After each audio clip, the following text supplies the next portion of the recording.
చంద్రబాబు నాయుడు ప్రభుత్వం చేస్తున్న అప్పుల మొత్తం పైనే కాదు, ఆ అప్పులు చేస్తున్న విధానం పైన కూడా ఇప్పుడు దుమారం రేగుతోంది. జాతీయ స్థాయిలో కూడా ఈ అంశం చర్చనీయాంశం అవుతోంది. నేషనల్ మీడియాలో కథనాలు వస్తున్నాయి. నేషనల్ మీడియాలో ఇంత జరుగుతూ ఉన్నా కూడా తెలుగుదేశం పార్టీ నుంచి ఎలాంటి స్పందన లేదు అంటూ కూడా కథనాలు వస్తూ ఉన్నాయి.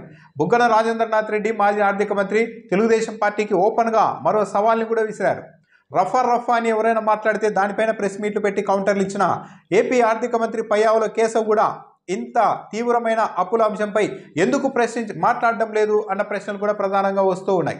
చంద్రబాబు నాయుడుకు చాలా పరపతి ఉంటుంది. ఆయన ముఖం చూసే పారిశ్రామికవేత్తలు ఎవరైనా వస్తారు, అన్ని రాష్ట్రానికి సమకూరుతాయంటూ మాట్లాడిన ఒక సెక్షన్ ఆఫ్ మీడియా కూడా ఈ అంశంపై మౌనంగా ఉంటుంది. దీన్ని కూడా వైఎస్ఆర్ కాంగ్రెస్ పార్టీ చాలా గట్టిగా ప్రశ్నిస్తుంది. 9,000 కోట్ల రూపాయల అప్పు కోసం ఏకంగా ఆర్బీఐ దగ్గర ఉన్న రాష్ట్ర కన్సాలిడేటెడ్ ఫండ్ పైన కూడా ప్రైవేట్ వ్యక్తులకు అజమాయిషీ ఎలా అప్పగించారు అన్నది వైఎస్ఆర్ కాంగ్రెస్ పార్టీ చేస్తున్న ప్రధాన విమర్శ. ఇది నేషనల్ మీడియా వరకు వెళ్ళిపోయింది. ఇప్పుడు ఏపీఎండిసి అంటే గనులాభివృద్ధి శాఖను తాకట్టుగా పెట్టి 191,000 కోట్ల రూపాయల విలువైన గనుల్ని తాకట్టు పెట్టి కేవలం 9,000 కోట్ల రూపాయల అప్పు తెచ్చేందుకు రాష్ట్ర ప్రభుత్వం ప్రయత్నించింది. బాండ్లు కూడా జారీ చేసింది. ఈ అంశంపై హైకోర్టులో విచారణ కూడా జరుగుతోంది. ఇది రాజ్యాంగ విరుద్ధం, ఇలా గనుల్ని తాకట్టు పెట్టి అప్పులు తీసుకురావడం అనేది రాజ్యాంగ విరుద్ధం అన్న దానిపైన హైకోర్టులో ఒకవైపు విచారణ నడుస్తూ ఉండగానే రాష్ట్ర ప్రభుత్వం 9,000 కోట్ల రూపాయలకు బాండ్లు జారీ చేసింది. అది కూడా అధిక వడ్డీ రేటుకు. దీనిపైన ఇప్పుడు దుమారం రేగుతోంది. సాధారణంగా పరపతి ఉంటే, ప్రభుత్వాన్ని మీద నమ్మకం ఉంటే ప్రైవేట్ వ్యక్తులు నేరుగానే అప్పిస్తారు. లేదు అక్కడికి కాస్త ఇబ్బందిగా ఉంది అనుకుంటే ఏదైనా ఒకటి తాకట్టు పెట్టుకుంటారు. 9,000 కోట్ల రూపాయల అప్పు కోసం రాష్ట్ర ప్రభుత్వం రాష్ట్రంలోని 191,000 కోట్ల రూపాయల విలువైన గనుల్ని ఈ 9,000 కోట్ల రూపాయల అప్పు కోసం ప్రైవేట్ వ్యక్తుల దగ్గర తాకట్టు పెట్టింది. సరే, అక్కడికైనా ఈ ప్రైవేట్ వ్యక్తులకి రాష్ట్ర ప్రభుత్వం మీద, చంద్రబాబు నాయుడు ప్రభుత్వం మీద నమ్మకం కలిగిందా అంటే అది లేదు. అంతటితో కూడా ఆగలేదు. గనులు తాకట్టు పెడితే సరిపోదు అంటూ డిఎస్ఆర్ఏ అకౌంట్ మీద కూడా ప్రైవేట్ వ్యక్తులకు అజమాయిషీ ఇచ్చేశారు. ఈ డిఎస్ఆర్ఏ అకౌంట్ ఏంటి అంటే డెట్ సర్వీస్ రిజర్వ్ అకౌంట్. మామూలుగా అప్పు మొత్తాన్ని, వడ్డీని ఇన్స్టాల్మెంట్లలో చెల్లించాల్సి ఉంటుంది.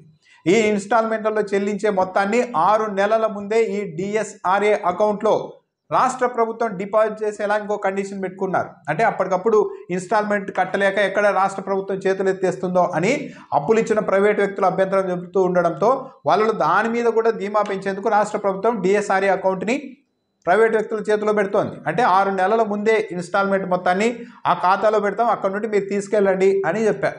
సరే, ఇక్కడికైనా రాష్ట్ర ప్రభుత్వ పరిపతి పనిచేసిందా? అక్కడికైనా అప్పులు ఇస్తున్న వాళ్ళు ఓకే అన్నారా అంటే అది లేదు. మీరు 6 నెలల ముందు డిపాజిట్ చేస్తామని చెప్తూ ఉన్నారు డబ్బులు, కానీ ఇన్స్టాల్మెంట్ మొత్తాన్ని చేయకపోతే అసలు మేమేం చేయాలి అన్న ప్రశ్న రాగానే ఈ దేశంలో ఏ రాష్ట్ర ప్రభుత్వం చేయని పరిస్థితి. ఇలాంటి డిమాండ్లు ప్రైవేట్ వ్యక్తుల నుంచి, అప్పులు ఇచ్చే వ్యక్తుల నుండి వచ్చినా ఏ రాష్ట్ర ప్రభుత్వం ఇప్పటివరకు ఇలాంటి డిమాండ్లు అంగీకరించలేదు.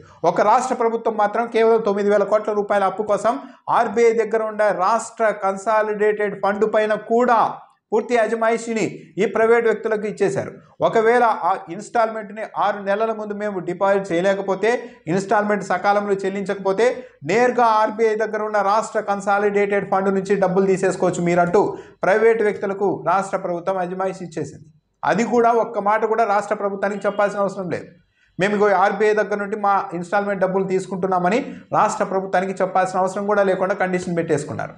అంటే నేరుగా ఆర్బీఐ నుంచి డబ్బులు తీసుకెళ్ళచ్చు రాష్ట్ర అకౌంట్లో నుంచి. ప్రైవేట్ వ్యక్తులు ఇది చాలా తీవ్రమైన అంశంగా భావిస్తూ ఉన్నారు.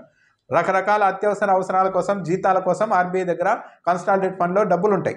కానీ ఇలా ప్రైవేట్ వ్యక్తులు, అప్పులు ఇచ్చిన వ్యక్తులు హఠాత్తుగా ఆ డబ్బులు డ్రా చేసుకొని వెళ్తే ఒక్కసారి తీవ్ర ఇబ్బందులు రాష్ట్ర ప్రభుత్వానికి ఎదురు కావచ్చు. ఈ ప్రాసెస్ అన్నది ఇలాగే కంటిన్యూ అయితే ఈరోజు గనులాభివృద్ధి శాఖను తాకట్టు పెట్టి అప్పు తెచ్చారు, కన్సాలిడేటెడ్ ఫండ్ నుంచి తీసుకెళ్లొచ్చు డబ్బులు చెప్తున్నారు. ఈ బ్యాడ్ ప్రాక్టీస్ కంటిన్యూ అయితే రాష్ట్ర ప్రభుత్వం మునుముందు ఇంకా భారీగా ఇదే పద్ధతిలో అప్పులు తెచ్చే అవకాశం ఉంటుంది. అప్పుడు ఈ రాష్ట్ర ప్రభుత్వం మీద, రాష్ట్ర ఆర్థిక వ్యవస్థ మీద రాష్ట్ర ప్రభుత్వం కంటే అప్పులు ఇచ్చిన ప్రైవేట్ వ్యక్తుల అజమాయిషీనే ఎక్కువగా ఉంటుంది. ఆర్బీఐ దగ్గర నుండి రాష్ట్ర కన్సాలిడేట్ ఫండ్ నుంచి మొత్తం వాళ్ళే లాగేసుకున్నా ఆశ్చర్యపోవాల్సిన అవసరం లేని పరిస్థితులు ఏర్పడతాయి. కాబట్టి దీన్ని కట్టడి చేయాలి అన్న ఒక డిమాండ్ చాలా స్ట్రాంగ్గా వస్తుంది. నేషనల్ మీడియా కూడా ఈ అంశాన్ని ప్రస్తావిస్తూనే ఇప్పటి వరకు ఈ అంశంపై తెలుగుదేశం పార్టీ నుంచి ఎలాంటి స్పందన లేదని కూడా నేషనల్ మీడియా చెప్తోంది. బుగ్గన రాజేంద్రనాథ్ రెడ్డి నిన్న కూడా ట్వీట్ పెట్టారు. చాలా దారుణంగా రాజ్యాంగ ఉల్లంఘన జరుగుతోంది ఈ అప్పుల విషయంలో, దీన్ని నిరూపించడానికి మేము సిద్ధమని సవాల్ చేశారు. కానీ ఎక్కడా స్పందన లేదు. ఇలా గనుల్ని తాకట్టు పెట్టి రాష్ట్ర కన్సాలిడేట్ ఫండ్ పైన కూడా అజమాయిషీ ఇచ్చిన తరువాత కూడా ప్రైవేట్ వ్యక్తులు ఇస్తున్న అప్పు చాలా తక్కువ వడ్డీ కాదు, ఏకంగా 9.3% వడ్డీకి ఇస్తున్నారు. ఇది స్టేట్ డెవలప్మెంట్ లోన్ల వడ్డీ కంటే 2.6% అధికం.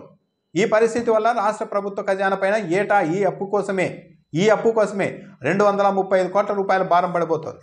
దీన్నే ఇప్పుడు వైఎస్ఆర్ కాంగ్రెస్ పార్టీ ప్రధానంగా ప్రశ్నిస్తోంది. ఈ ప్రైవేట్ వ్యక్తులు ఎవరు, ఎందుకు ఇన్ని కండిషన్లు పెట్టారు, ఎవరి ఉద్దేశాలతో చేస్తున్నారు, ఈ అధిక వడ్డీకి ఎందుకు అప్పులు తెచ్చారు, ఈ అధిక వడ్డీలు ఆ తర్వాత ఎవరి ఖాతాల్లోనికి వెళ్తున్నాయి, ఇదంతా తేల్చాలి అని వైఎస్ఆర్ కాంగ్రెస్ పార్టీ డిమాండ్ చేస్తోంది. కానీ దిగ్భ్రాంతి కలిగించే అంశం ఏంటంటే రాష్ట్ర ప్రభుత్వం నుంచి ఎలాంటి వివరణ దీనిపైన లేదు.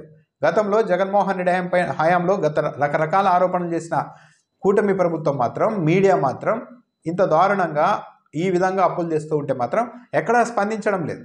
బుగ్గన రాజేంద్రనాథ్ రెడ్డి అయితే సవాల్ చేశారు, కానీ తెలుగుదేశం పార్టీ నుంచి స్పందన లేదు, ఇప్పటికీ వస్తుందన్న నమ్మకం కూడా లేదు. అంటే ఇండైరెక్ట్గా రాష్ట్ర ప్రభుత్వం కూడా తాము అన్ని పరిస్థితులు దాటేసి పూర్తిగా కిందికి వెళ్ళిపోయి మరి ఈ పద్ధతుల్లో అప్పులు తెస్తున్నామని ఇండైరెక్ట్గా అంగీకరిస్తోంది. దీన్ని హైకోర్టు అయినా కట్టడి చేస్తుందా లేదన్నా చూడాలి. ఇప్పటికైతే ఏపీ ఎండీసీలో తెచ్చేశారు. మీలాంటి శాఖల నుంచి కూడా ఇలాంటి పరిస్థితి రాకుండా ఎక్కడో చోట అడ్డుకోవాల్సిన అవసరం ఉంది.